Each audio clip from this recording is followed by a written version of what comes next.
xam nañ ne sénégalais yi demuñu woon élection référendum lañ doon dem mooy nekkuñu fi woon di séddale ay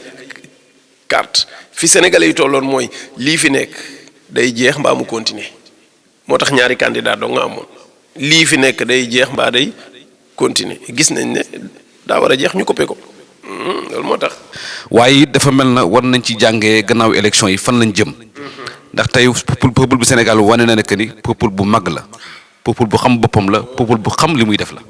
parce que tey coow li muy bare kenn tegul sa tànneef ci sëriñ kenn tegu ko ci yaama neex dañ ko teg ñoom ci seen bëgg-bëgg ak seen yaakaar kon nag ñi nga xam ne ñoom ñoo ñëw actuellement am nañu sas bu rëy am nañu temps bu gàtt pour nit ñi muñal leen ndax li fi traversé ci ay déception dafa bare kon bu ñu ñëwee actuellement fan nga jàpp ne boo leen doon xelal bu imam nekkoon ci seen wet di leen conseiller wala imam di leen digal lan nga leen di digal ñu def ko comme première nécessité yi nga xam ne mooy doon seen priorité pour ñu mën a liggéey Sénégal. jërëjëf Wilane régime bu bees bii de wax dëgg yàlla yaakaar yi ci daje moo bari dañuy ñaan yàlla bu yaakaar tas waaye jàpp naa ne première action yi nu war a njëkk a def pour sexal ko nit ñi en attendant ñu mën leen a muñal as tuut parce que nag urgence yi dafa bari de réew mi fépp ay metti fépp foo jël fi mu ne nii dictature bi ñu nekkoon a tax ñëpp na tekk rek waaye njàngale mi doxul santé bi doxul transport bi doxul justice bi doxul lekk ak naan moom seeraay ba jéggi na dayoo foo fépp ay metti léegi nag lii lépp defarandoo ko mënta nekk waaye foog nga am jéego yoo teg en attendant nit ñi am ci lu ñu téye mën a muñ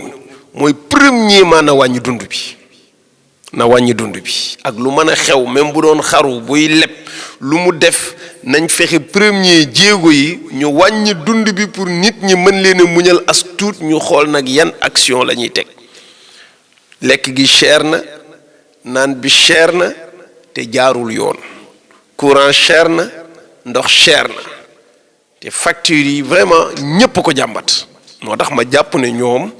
première action yi ñu war a njëkk a def mooy ñu wàññil askan wi dund wi en attendant ñu noyyi ñu door a xool nag nan la ñuy régler yeneen secteurs yi des parce que ëttu attekaay yii kat